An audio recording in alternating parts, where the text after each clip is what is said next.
This content is presented for educational and documentary purposes. It does not promote or glorify violence or criminal behavior. He was arrested like he was just another name in the system. But when he started talking, the truth turned into a map. Samuel Little, the man the FBI called the most prolific serial killer in United States history, confessed to 93 murders and helped investigators connect cases scattered across decades and across states. And then the drawings appear, faces pulled from the attacker's memory, used to try to give names back to women the world never noticed were gone. The case became a national puzzle, ViCAP linking confessions to old crimes and authorities confirming little by little the true size of the tragedy.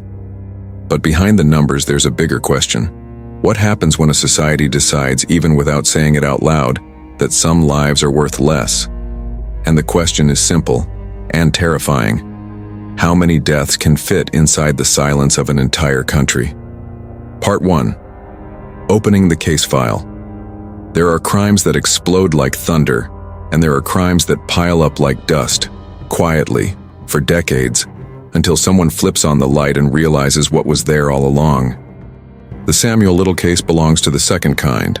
It isn't just the story of one man, but an X-ray of an entire system failing to see who was disappearing. The scene begins long before the world ever heard his name. Between the 1970s and 2005, the United States went through deep changes. Major cities swelling, urban inequality, drug epidemics in different waves, public policies that changed how police patrolled streets and neighborhoods, and an institutional culture that, far too often, treated the deaths of vulnerable women as second-tier statistics. And when the victim is someone without a support network, someone unhoused, someone using substances, a sex worker, someone undocumented, someone who doesn't make headlines, the reality is brutal. A disappearance doesn't always turn into a search, and a death doesn't always turn into an investigation. It's in that territory, social invisibility, that the story becomes more unsettling.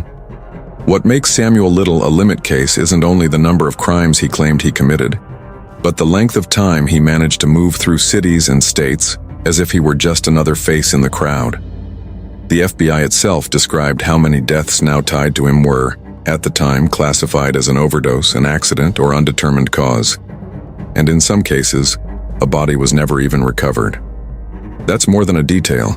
It's the explanation for how a trail this long could exist without an immediate national alarm. The case file, the public knows though, truly opens in the last decade, and that's where the slice you asked for comes in. 2016-2025 as the period when the real scale of the case became publicly solidified. Samuel Little was already in custody when the puzzle started taking on a different dimension, because what had been a set of isolated cases scattered on the map began to be treated as a single investigation with national reach. And there's a key word behind that leap: data matching. In the United States, investigating serial violent crime often depends on something the public rarely sees: databases, patterns, reports, consistency of information, and, most of all, cooperation between agencies that historically don't communicate as well as they should. That's why the role of ViCAP, the Violent Criminal Apprehension Program, became central to the narrative. In 2018, the FBI reported that Little had confessed to dozens of murders, and that ViCAP was working, alongside federal and local partners, to connect his confessions to real cases in multiple states. The public turning point hit hard in October 2019, when the FBI officially declared that Samuel Little was the most prolific serial killer in U.S. history and said he had confessed to 93 murders, with dozens already matched to concrete investigations and others still being verified. That announcement wasn't just a headline, it was an institutional marker. It meant that, for the first time, the scope of the case was being recognized as a national phenomenon, not as disconnected local crimes. The cultural impact is unavoidable. Whenever a case like this surfaces, the country asks, how did nobody see this? But the more honest question is, who was being seen? Because what the case exposes isn't only an attacker's cunning, it reveals a kind of hierarchy of urgency in the social response. When the victim lives at the edges of the system, the investigation often starts at a disadvantage. Fewer witnesses willing to come forward, less public pressure, fewer resources, less persistence. And every gap becomes room for the predator to keep going. In Little's case, the investigative narrative rests on the contrast between two Americas, the one of labs, DNA, databases and task forces, and the one of sidewalks, cheap motels, forgotten bars, highways and neighborhoods where violence is every day. It's a reminder that technical progress, like genetic testing and integrated information, doesn't replace the basic value of treating every life as equally worth investigating. Even so, that progress was decisive in making late connections. In 2019, the FBI spoke of 50 confirmed matches, with more pending. In the years that followed, state agencies kept releasing updates on progress in these linkages, reinforcing how the work of tying up loose ends can last long after a suspect is captured. And there's a detail that changes the emotional weight of the case. This isn't just about counting numbers. Every confirmation is an identity pulled back from erasure. Every connection made is a family no longer forced to live in limbo. Every case solved is a name replacing the coldness of a file. This is then the case in which a man, already behind bars, helps draw the map of what may have been one of the longest chains of serial murders in the country, and in which the state belatedly tries to turn confessions into verifiable justice. A case where the central question isn't only how many, but why were so many able to disappear without outrage? Because in the end, Samuel Little isn't just a criminal in a cell, he's an uncomfortable mirror, reflecting what happens when social vulnerability meets institutional neglect, and when the absence of a spotlight becomes the best hiding place. Part 2. The mind behind the crimes. Before he existed as a name in official press releases, before he became a national case, before he was measured in numbers, Samuel Little was, for a long time, just another man moving through the American landscape. Highways, poor neighborhoods, bars, motels, police stations, a face that didn't stand out. And in serial crime, that's one of the most powerful weapons, seeming ordinary enough to be ignored. He was born in Reynolds, Georgia in 1940, and would later live in Lorain, Ohio, carrying a family history marked by instability and absences. Biographical accounts indicate he was raised largely by his grandmother, and that his relationship with his mother was distant and turbulent. An early start that, without explaining what came later, helps make sense of fragile attachments and the building of an emotional world, with very little sense of safety. In adolescence, the path already showed signs of social maladjustment, minor offenses, time in juvenile institutions, and early familiarity with punishment and containment. What many people interpret as rebellion can, in certain profiles, function as training. The person learns they can go in and out of the system without really changing.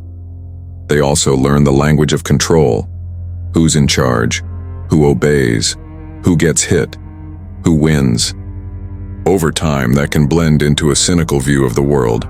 Rules are just obstacles, not values. And then there's an element that comes up repeatedly when people talk about Little, physical strength, and the identity of a fighter. He himself said he'd been a boxer, and in different periods he was described as someone who could fight, someone who moved with confidence in his own body. That trait isn't glamour, it's a tool. In crimes against vulnerable people, the gap in strength already sets the stage for dominance. And for certain offenders, dominance isn't just a means, it's the psychological goal. From the outside, Little could be read as the typical man on the margins, living off odd jobs, drifting between cities, racking up arrests for various crimes over decades. But that rough-edged look didn't prevent camouflage. If anything, it helped. In many places, men like that become part of the urban noise. They come and go, nobody knows their last name, nobody asks too many questions. An attacker who understands that can move through the country with the feeling of being invisible. And invisibility here has two faces: his and his victims. It's important to notice the contrast that defines Samuel Little, the outward image versus the inward one. Outwardly, he could present as social enough to talk, drink, flirt, seem normal for a few minutes. He didn't need to be charismatic in the classic sense. He just had to be functional, say what the other person wanted to hear, promise help, offer company, give a sense of safety to someone who very often already lived on constant alert. When someone's life is made of closed doors, any small gesture can feel like a chance. Inwardly, though, what the investigation and his own account suggest is a pattern of an opportunistic predator. Someone who chose situations where the risk of an immediate response was low. The FBI noted that he claimed to have killed his victims by strangulation between 1970 and 2005, and that many deaths were initially classified as an overdose, an accident, or undetermined cause, a setup that favors anyone trying to vanish inside social chaos. Here a psychological trait shows up that, without diagnosing, helps explain the mechanism. The ability to split life into compartments, as if two parallel realities existed. In one, he's the man who walks around, talks, sleeps, gets arrested for common things, and goes back out on the street. In the other, he's the man who hunts. For most people, that double life would be unbearable because of guilt, anxiety, fear. In colder profiles, though, the inner conflict can be reduced, not because the person is strong, but because empathy is shallow and the other becomes an object. His criminal history also shows something that, in hindsight, feels glaring. He had repeated contact with the justice system over the years. There were moments when he came close to serious charges and still kept moving. Not as some untouchable genius, but as someone benefiting from failures, from a lack of integration between jurisdictions, and from the simple fact that certain crimes, when they involve certain victims, receive less investigative energy. Reports highlight that he was even arrested for homicide decades earlier and got out of it, until much later, science and databases finally closed in. The most well-known inflection point came when an arrest in 2012 led to a DNA collection and later, to links to unsolved murders in California. He was convicted and sentenced to life in prison without parole, which took him off the streets. But it still didn't turn his story into the biggest case. What did that was something else. The start of the confessions. Starting in 2018 with interviews led by investigators, especially a Texas Ranger, what had been a convicted criminal began to become a living archive. A man describing dozens of deaths, city by city, decade by decade, and producing drawings of victims who still didn't have names. The FBI reported he had confessed to around 90 homicides at that stage, and that ViCAP was working with multiple agencies to match confessions to evidence and real cases. That's a psychologically relevant detail. Why would someone confess to so many? There isn't a single answer, but the behavior can fit patterns like a search for narrative control. I'll tell you how it happened. A desire for importance. Look how big what I did was. A need for symbolic bargaining, trading information for attention, conditions, recognition, or even a kind of pleasure in reliving power. Not physical power itself, but the power to steer the conversation, to keep investigators dependent on what he decides to share. In Little's case, the FBI said in 2019 that he had confessed to 93 murders and that analysts considered the confessions credible, with dozens already verified and others still being confirmed. There's another layer too. Little's confessions don't come across as an emotional outpouring of guilt. They show up, most of the time, as a controlled, almost administrative account, which suggests emotional distance. And that fits a common criminological hypothesis about serial killers. The violence isn't an isolated break, it's a function. It serves to regulate something inside the individual: anger, a need for dominance, resentment, a compulsion for control. Samuel Little's figure ends up marked by an uncomfortable paradox. When he finally becomes the biggest, he's already in prison. In other words, the immediate threat no longer exists, but the symbolic threat explodes. Because the country understands the danger wasn't just him. The danger was the space the world gave him to operate. The combination of social vulnerability, disconnected data, and the devaluing of certain lives.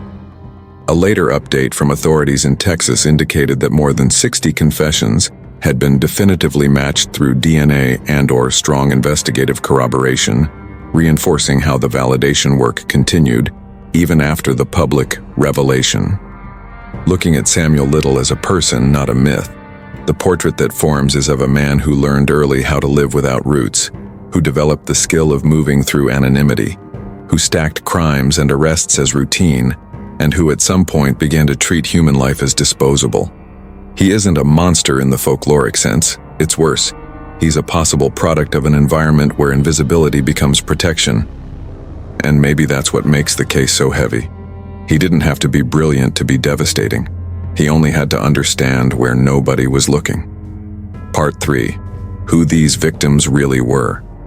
When a case like Samuel Little's is told only in numbers, it turns into a statistic.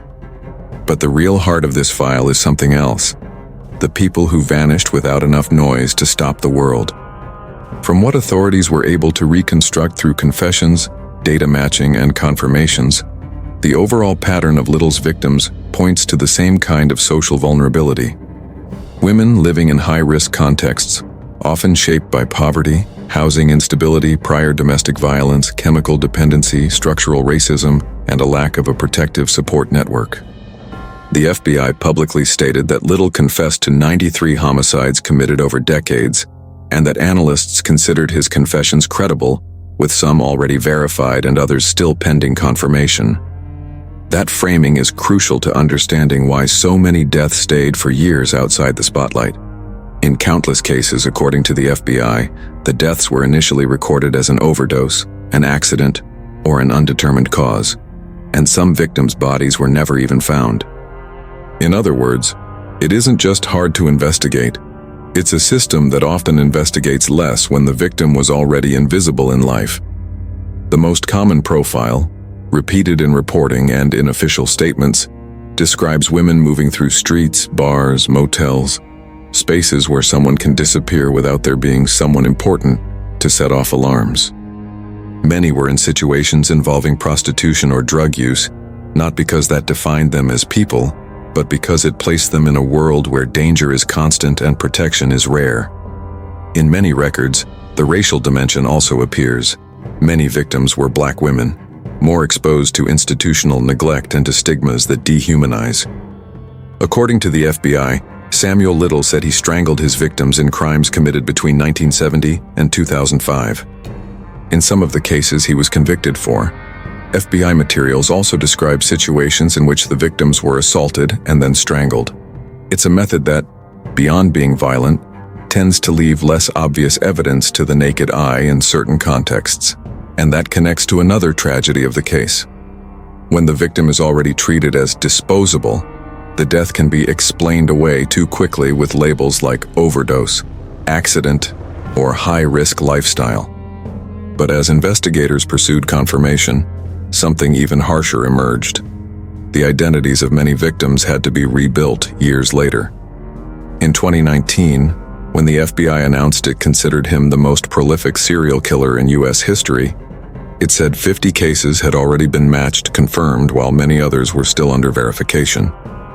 In practice, that meant there were families in different states living with interrupted grief, without certainty about what happened, and entire communities living alongside the emptiness of nobody knows. And what happens to a community when a woman goes missing and nobody asks hard enough questions? Disappearance becomes routine. Fear becomes habit. Absence becomes a kind of silence that normalizes violence. In the years that followed, that process of giving names back kept moving forward. In 2021, for example, Texas authorities said more than 60 confessions had already been definitively linked to victims through DNA and/or corroborated by extensive investigation, data that reinforces how the confirmed number grew over time as the country caught up to crimes committed decades earlier. And that's the point that changes the texture of the case. The victim's story isn't entirely in the past. It continues in the present, through late identifications, notifications to families, and reopened files that once seemed destined to be forgotten. In some places, confirmation functions as a kind of minimal justice. It doesn't erase what happened, but it turns an unnamed body into someone who fully existed. One example is the identification of a woman previously known only as Jane Doe, who decades later was identified and confirmed as a victim, showing just how much technology and investigative persistence can repair, though late, what was neglected. Number of victims found and/or presumed confessed by Samuel Little: 93. Officially confirmed in 2019 FBI, ViCAP 50, with many pending at the time. Definitive linkages mentioned according to the Texas DPS on December 1, 2021. More than 60 confessions matched through DNA and/or strong investigative corroboration. But behind those lines, there's an emotional fact no statistic can capture. Many of these women were reduced in life to labels: addict, prostitute, no family, problem. And the Samuel Little case forces a correction of the lens. They weren't labels. They were people with fractured histories, yes, but also with small, everyday human desires. To sleep without fear, to be seen, to be protected, to be remembered. That's why this section isn't an intermission between the criminal and the investigation. It's the documentary's moral axis, because what Samuel Little took wasn't only life. It was the chance for these women to be treated as someone worth running for. And regarding the victims, there was a grim but important detail. The drawings he made for law enforcement appear as a bridge between two absences: the absence of identified bodies and the absence of official memory. In 2018-2019, while investigators tried to connect confessions to real cases across different states, the FBI began releasing confession videos, and alongside them, drawings Little made based on the women's memories. The FBI itself explains that each video was accompanied by the victim's drawing, and that maps and lists included those portraits specifically to help the public and local authorities recognize someone, and in that way, link a face to an unsolved case. In other words, the drawings weren't art as human expression. They were identification tools. A criminal who moved for decades left a fragmented trail. Incomplete names, imprecise dates, too many cities, too many jurisdictions. The FBI also warned that his memory wasn't always reliable for details like dates, but emphasized that this shouldn't cancel out possible connections, which made the drawings even more useful as a recognition trigger for families, survivors, and investigators working old cases. And there's a cruel symbolism in that. For many of these women, the world didn't keep an official photo, didn't keep a headline, didn't keep a robust investigation.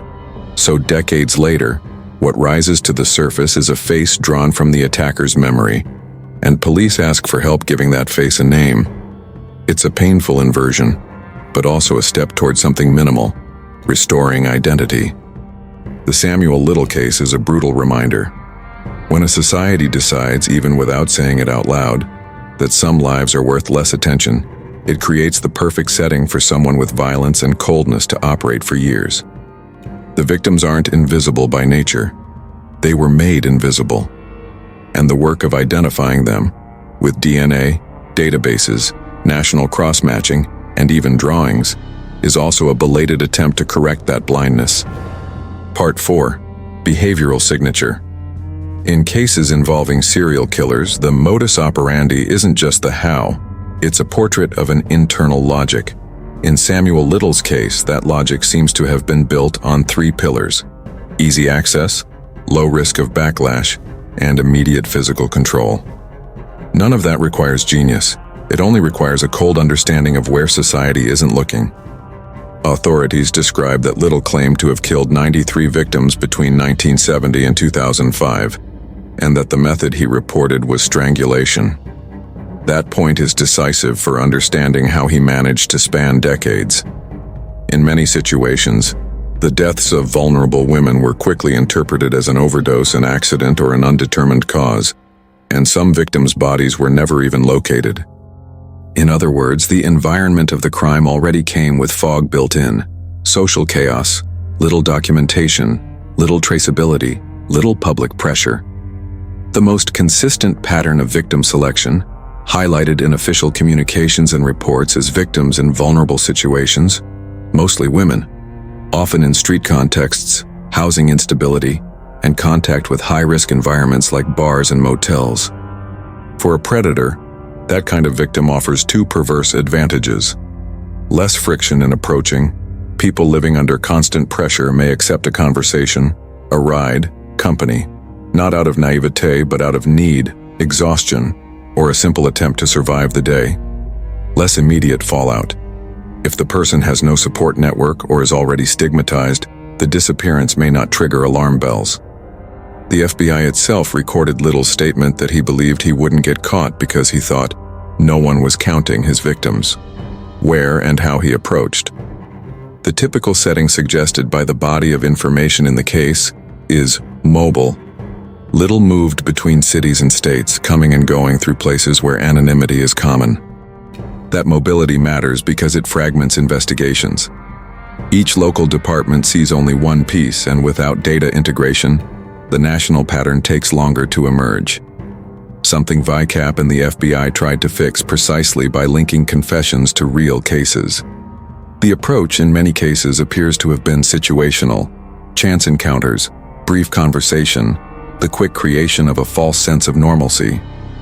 It isn't a fixed script, but an opportunistic skill. The ability to notice who's alone, who's tired, who doesn't have protection nearby. That isn't charm. It's predatory reading, attack pattern, and crime typology. The core here is simple and important. Authorities indicate that Little describes strangulation as a recurring method. In criminological typology terms, this fits crimes in which the offender seeks direct control, using the body as an instrument of dominance. That kind of violence often carries psychological meaning. It isn't only killing, it's silencing. It's imposing a final decision. It's reducing the victim to an object of power. It's violence as language. And why does that matter for the investigation? Because the method, combined with the victim's profile, helps explain why many cases were underreported or misclassified at first. Something the FBI pointed to when it noted that multiple deaths were attributed to overdose, accident, or undetermined causes. This isn't about saying there was no evidence. It's about recognizing that when a victim already arrives branded by stigma, the easier explanation wins far too early. The psychological signature, control, and invisibility. With many serial killers, there's something that goes beyond the modus operandi. What works becomes part of the signature, and what satisfies them psychologically. In Little's case, one element that stands out, based on what became public, is the combination of direct and silent attack, victims with low social protection, constant movement that makes connections harder.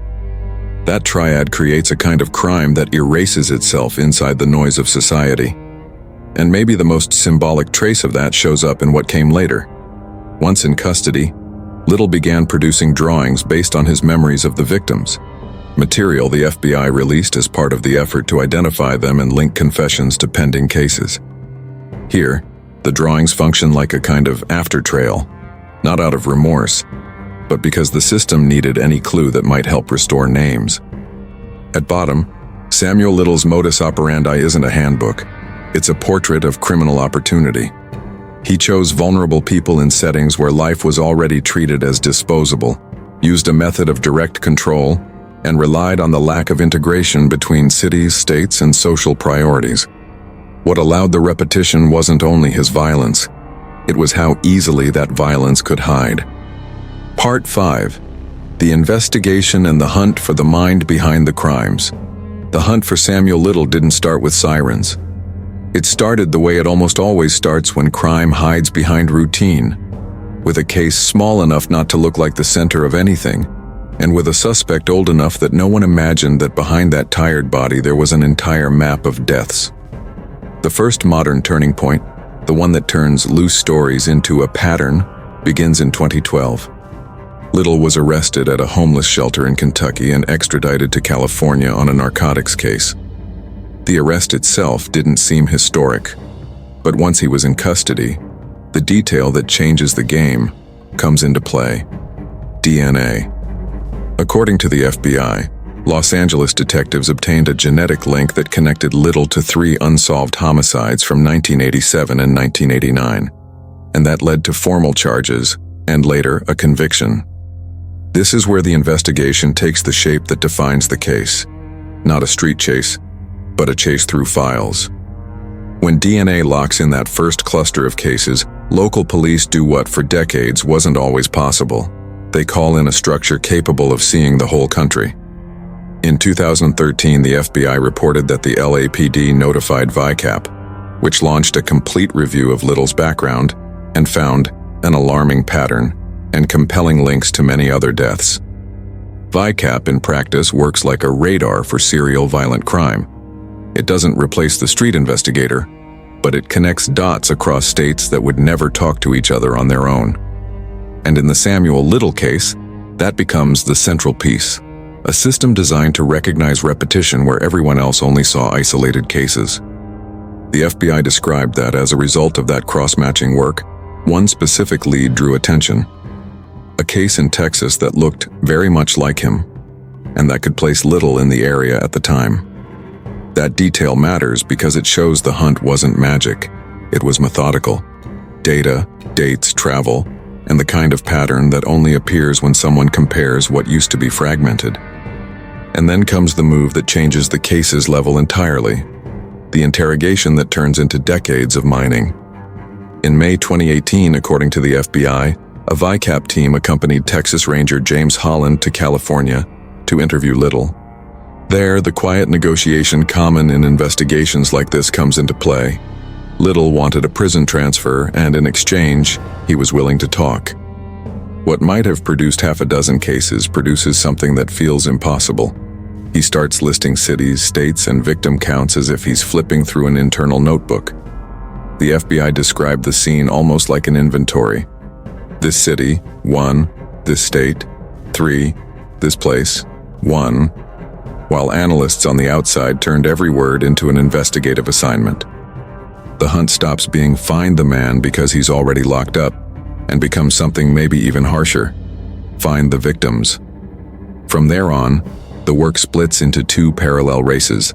The first is the race inside the room, extracting confessions with as much verifiable detail as possible.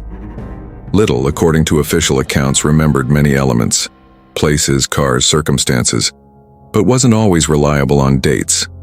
And that could break links if the team treated his statement like a perfect calendar. The FBI even makes a point of warning. Potential connections shouldn't be dismissed just because he mixed up dates or minor details.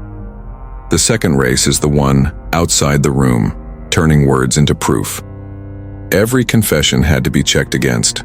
Old police files, often still on paper, autopsy reports and photos, incomplete incident reports, victims' names that changed or disappeared, and when possible, DNA and physical confirmation.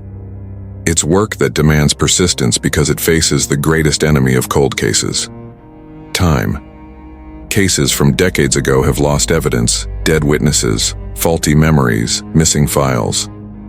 And even so, the FBI said that by November 2018, Little had already confessed to 90 homicides, and the team had been able to confirm 34, with many others awaiting confirmation. But the hunt also needed a third force: the public. In 2019, when the FBI began treating Little as the most prolific serial killer in U.S. history, the Bureau didn't just make an announcement, it asked for help. The agency released materials and explained that each confession video came with a drawing made by Little, based on the victim's memory. Those portraits weren't a macabre detail, they were an investigative resource. In many cases, there was no name, no face, no one to say, "This person existed." The drawing worked like a recognition hook for family members, acquaintances, local investigators. On October 6, 2019, the FBI publicly confirmed it. Little confessed to 93 murders, and ViCAP had already linked 50 cases, with many others still pending. Here, the hunt enters a phase the public rarely sees, the phase of moral accounting. The offender is already off the streets, but the investigation keeps pushing because every case closed is a name returned. And the FBI makes the reason clear: to pursue justice for each victim, to close as many cases as possible, even with him already in prison. The impact of that methodology shows up in later updates. On December 1, 2021, the Texas Department of Public Safety announced that more than 60 of the confessions had been definitively matched to victims through DNA and/or strong investigative corroboration, reinforcing how the confirmed number kept growing as the country connected the dots. And behind it all, there's the profiling layer, not as mysticism but as a practical tool. The team needed to understand why the victims had similar profiles, why certain regions concentrated incidents, how his mobility fragmented investigations, and how an offender exploited places with low social visibility. The lesson of the case, stated by the FBI itself, is direct. Shared information changes the fate of serial investigations. Without that, each department would keep seeing one sad death. With it, the country starts seeing a pattern, and the hunt finally gets a name and a shape. In the end, the Samuel Little investigation isn't the story of a genius versus the police. It's more frightening than that. It's the story of a predator who crossed decades because he learned where the system was fragile, and of a system that, late, had to chase its own past, case by case, face by face, until the file stopped being silence. Part 6. The Endgame.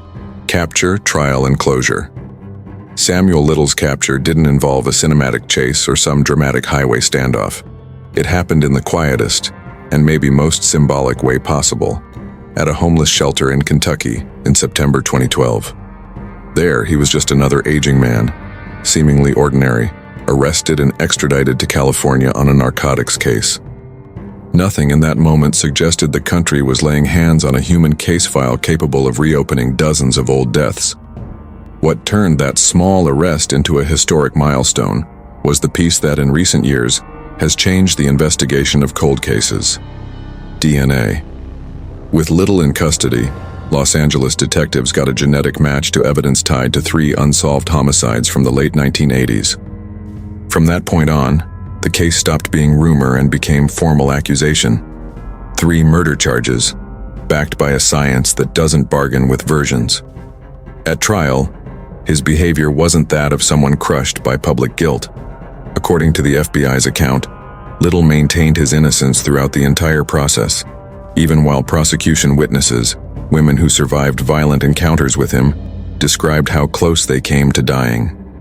The image that emerges is of someone trying to preserve control to the very end. Not a spontaneous courtroom confession, but a posture of denial, as if admitting anything would mean surrendering the last crumbs of power.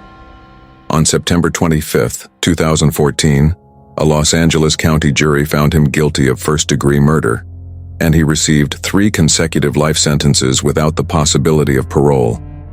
The sentence wasn't only punitive, it was a key.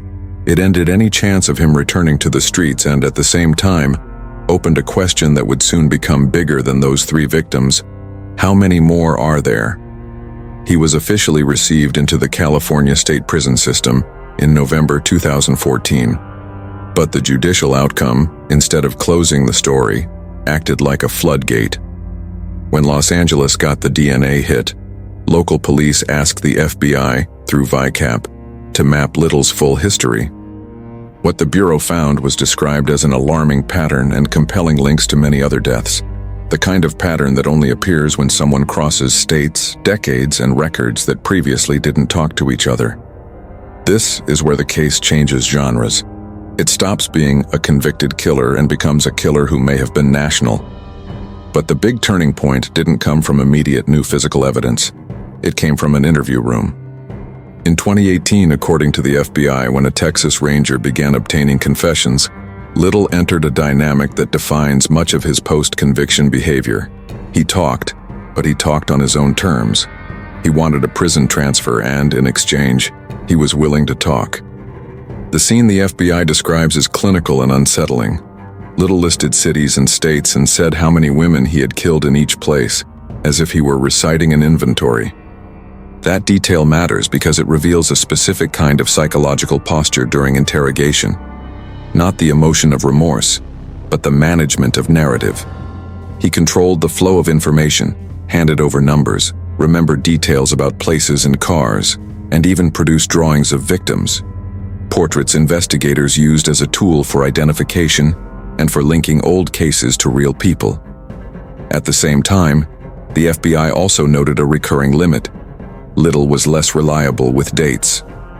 That forced investigators into almost archaeological work, not taking his statements as a perfect timeline, but as a partial map that had to be verified case by case. The public announcement that solidified the scale of the case came on October 6, 2019. when the FBI said it had confirmed Little as the most prolific serial killer in U.S.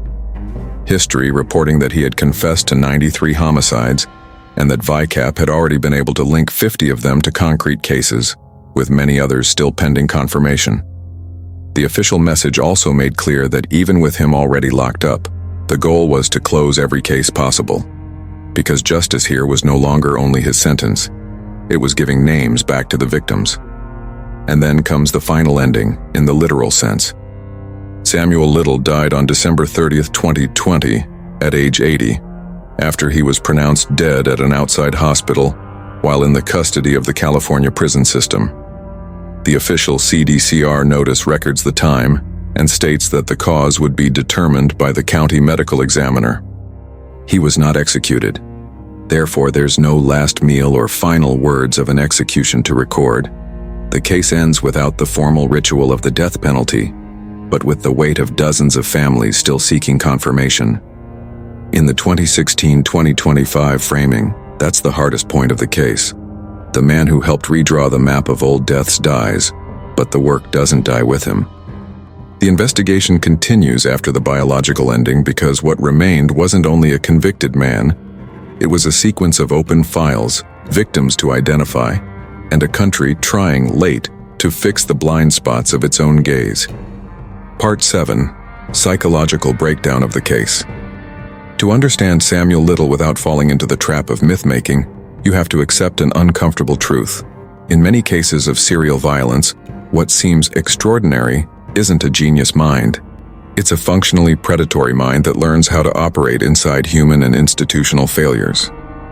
In the official file, Little is the man who confessed to 93 homicides committed between 1970 and 2005, recognized by the FBI as the most prolific serial killer in U.S. history, with dozens of cases connected and confirmed as the country cross-matched data and evidence. But on the psychological level, he's an ongoing question.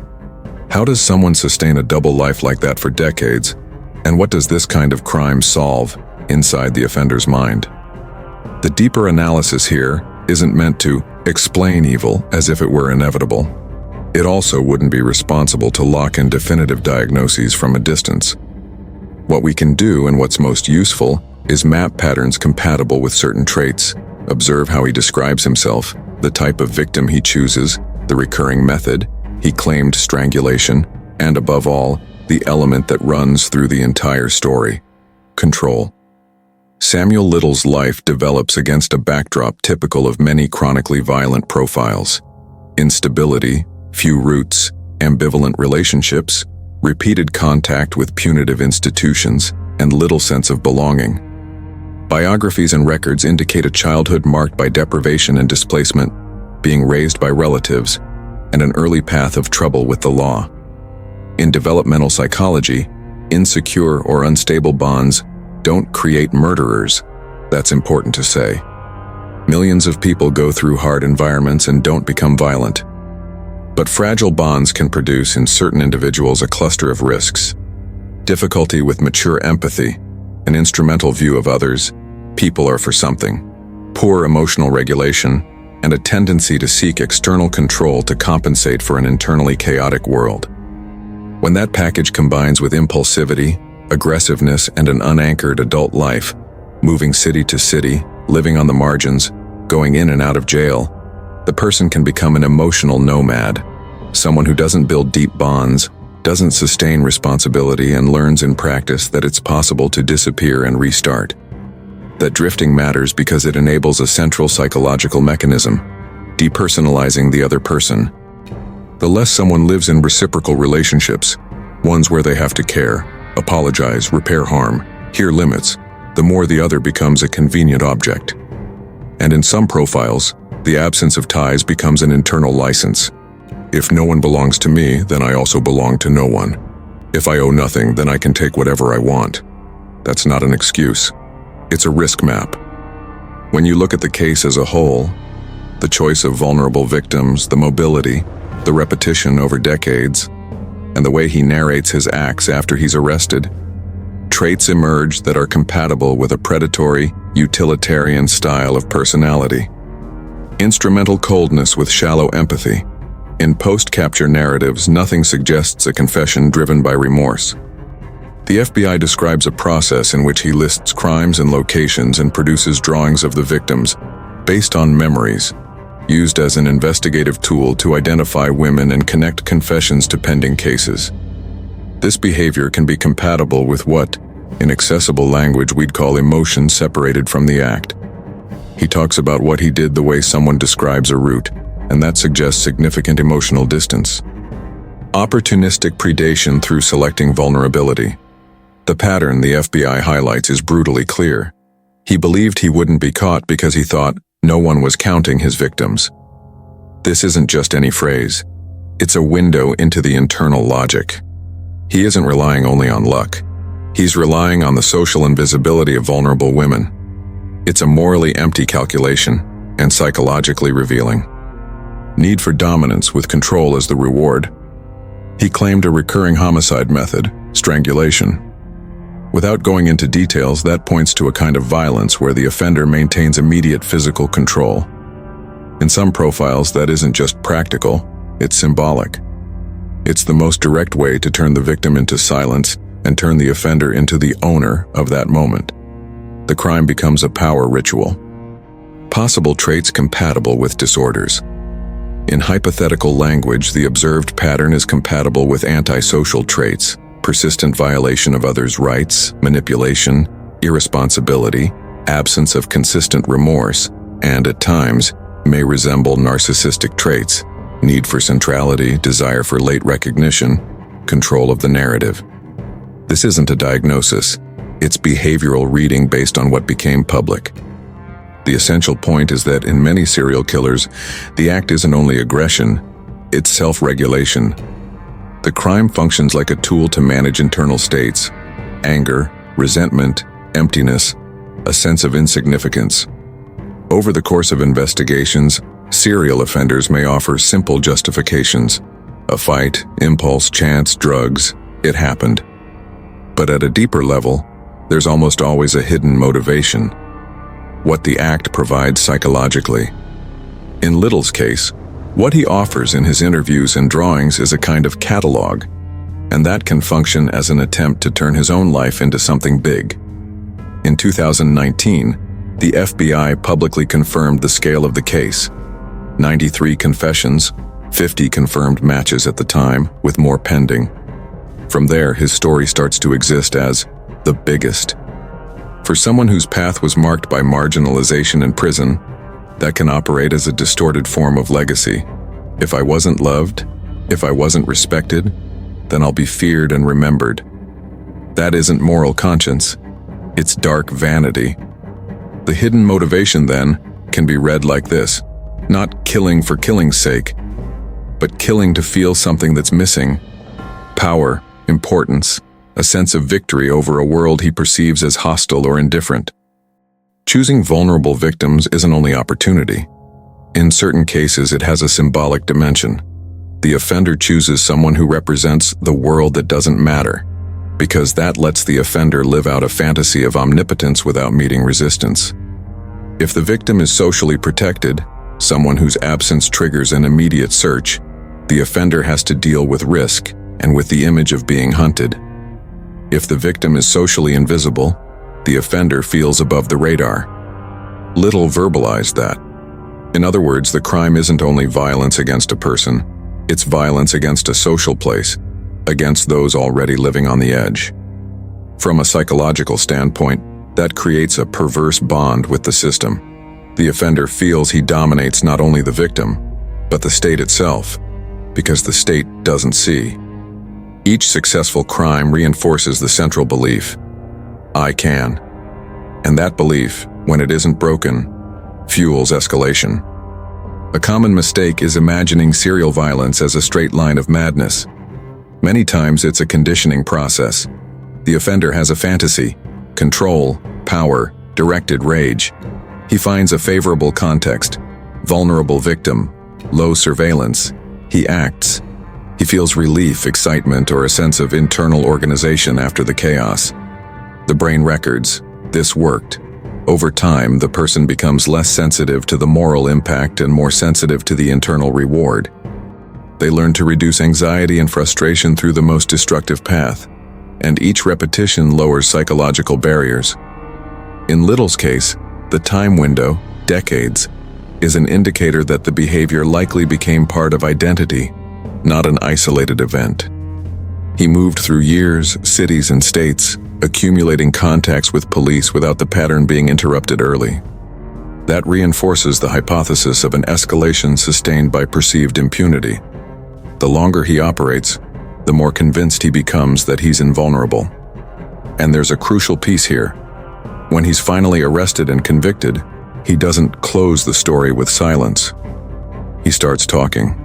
That can indicate that for him the crime was also narrative, and that in prison he tries to keep a kind of power by controlling information. The story doesn't end when the body is contained. It continues when the mind finds another way to dominate, making the police depend on his memory. The question, what did the crime provide, is the center of this section. And based on patterns known in psychological criminology, we can point to likely functions: immediate and total power. In contexts where the offender feels powerless in life, no status, no stability, no recognition, the crime can offer a stage where he's king for minutes. It's an illusion of sovereignty. Emotional regulation, anger and resentment can build up in people with low ability to deal with frustration. Instead of processing, asking for help, changing life, the person channels it into violence. The act becomes a release valve, and later a psychological addiction. Predatory identity. After a certain point, the offender doesn't do the crime, he is that. The crime becomes part of the internal story. I'm the one who can. I'm the one nobody catches. That identity is reinforced when the system fails to stop him. Dehumanization as internal protection. To kill repeatedly, the person has to reduce the other to an object. That protects the offender from guilt. In colder profiles, that process is almost automatic. The mental loop: frustration, fantasy, planning, execution, relief, emptiness, repetition. Now, laying out the internal mechanics in a didactic way, without psychological jargon and without glamour, the typical cycle that may have operated in Samuel Little, and in many similar profiles, can be described like this. Frustration. Real life brings humiliation, poverty, rejection, lack of control. The person feels small, irritated, disposable. This state can intensify with alcohol, drugs, fights, and instability. Fantasy. The mind looks for a shortcut to reverse the sense of powerlessness. In predatory profiles, the fantasy isn't to be loved, it's to dominate. It's an internal scene where the world finally obeys. The victim in that fantasy is a symbol, someone who represents the easy target, the nobody, the uncounted. Planning, often minimal. Not every serial killer is meticulous. In many cases, planning is opportunistic, choosing places and situations where risk is low. The "no one is counting" phrase shows that planning includes a social reading. Execution. The act happens when the context allows it. Without details, he claimed strangulation as a recurring method. Here, the central psychological element is absolute control of the moment. Relief. After the act, there may be a discharge, a sense of power, calm, an emotional reset. For some, this is followed by a false sense of invulnerability. Emptiness with irritation and the need to repeat. The relief doesn't last. The emptiness returns. The person goes back to real life, which remains without control and without meaning.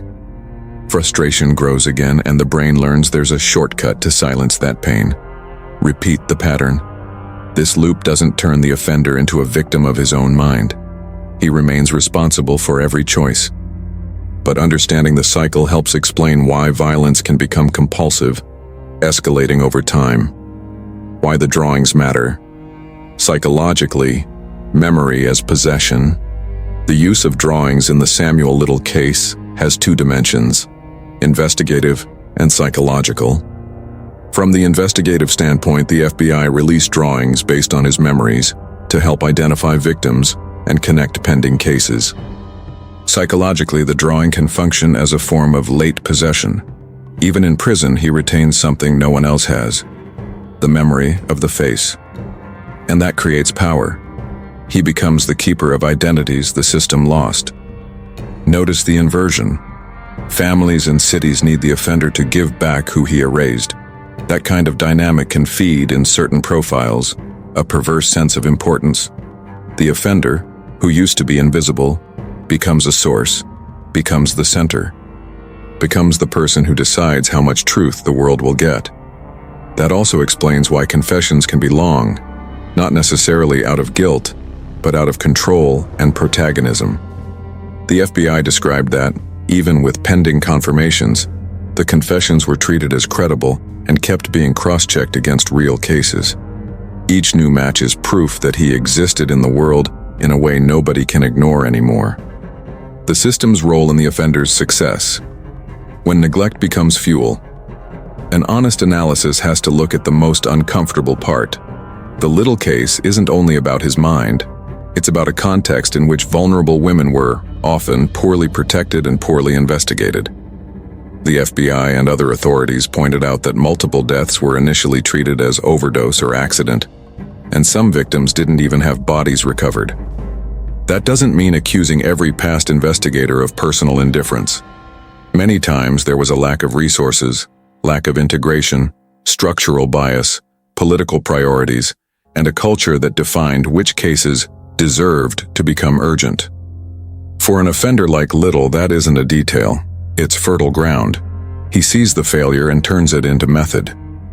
When Texas DPS said in 2021 that more than 60 confessions had already been definitively matched through DNA and/or strong investigative corroboration, it shows the size of the hole.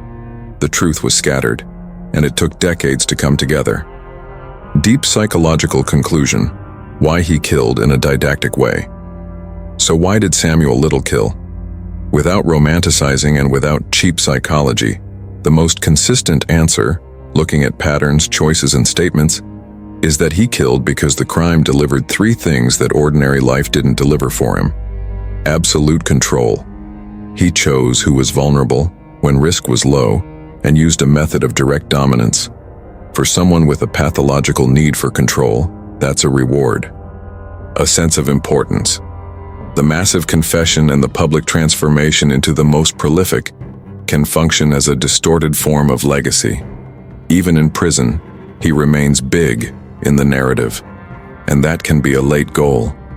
A belief in impunity based on social invisibility. He himself suggested he chose victims because he thought nobody was counting them. That phrase sums up the heart of the case. He killed because he believed he could, and for a long time, the system confirmed that belief. In the end, Samuel Little's mind seems to operate like a predatory machine where the other person becomes a thing, and where crime becomes a way to regulate an internal void through power. He didn't need complexity to be devastating. He needed a world where some people were treated like silence, and he turned that silence into permission. And when he died in custody on December 30th, 2020, the offender's body left the board. But the case's psychology remained. The reminder that serial violence isn't only one bad man. It's also the portrait of what happens when vulnerability meets abandonment, and when abandonment meets someone willing to turn lives into numbers. Part 8. The Final Reckoning. Lessons from the Darkness. In the end, the Samuel Little case doesn't end with handcuffs or with a sentence. It ends, or maybe it truly begins, when society realizes what this file was always trying to hide in plain sight. Some lives are easier to make disappear than others. Because Samuel Little wasn't a lightning bolt out of nowhere. He was a man who moved through decades and states as if he were part of the scenery, and who later confessed to 93 homicides, with the FBI and ViCAP linking those confessions to real cases and confirming that he was the most prolific serial killer in United States history. Even after his death in custody on December 30th, 2020, the investigation continued, and state authorities still announced new matches and confirmations in the years that followed. A slow, almost archaeological effort to give names back to those who were erased. But if the question is only how many, the answer becomes a number, and numbers by themselves don't protect anyone. The more useful and harder question is, why was it possible? And the answer doesn't fit inside a single culprit, no matter how monstrous he was in choices and consequences. The answer involves the gears that leave certain people more exposed: poverty, untreated addiction, homelessness, ignored domestic violence, structural racism, stigmas that turn women into lost causes. It's the sum of small daily devaluations that, together, create the perfect place for a predator to operate. The case also shows how modernity can be a flashlight, but only if someone is willing to point it into the places that were always kept in the dark. National databases, information cross-matching, integration across jurisdictions, DNA, all of that helped build connections that once seemed impossible. And when the FBI released drawings made by Little based on the victim's memories, it wasn't for spectacle, it was necessity. It was an attempt to turn a face into a lead into an identity, and an identity into justice even decades late. But technology by itself doesn't change a value. It only amplifies the value that already exists. If a vulnerable woman's life is worth little in institutional practice, no database makes up for indifference. What this case exposes is that investigation isn't just procedure, it's a moral choice. It's deciding, again and again, this person matters. And maybe that's why the ending needs to return to what a serious documentary can never forget. The victims are not supporting characters. They are the center. Every confirmation made through ViCAP, every match announced by authorities, every reopened case, is a late correction of an old error. The idea that some absences don't hurt anyone. There's also a quiet warning, almost invisible, that this case leaves for the future. When a society gets used to people on the margins disappearing, it normalizes the ground where violence grows. The predator doesn't have to be brilliant. He only has to be persistent and find a world too exhausted to notice. If there's one lesson here that runs through the human mind, it's this. Serial violence isn't born only from the individual. It's also born from the vacuum. A vacuum of care, a vacuum of listening, a vacuum of resources, a vacuum of priority. And when that vacuum meets someone who turns control into pleasure and invisibility into strategy, tragedy scales up. In the end, the question that remains isn't about him, it's about us.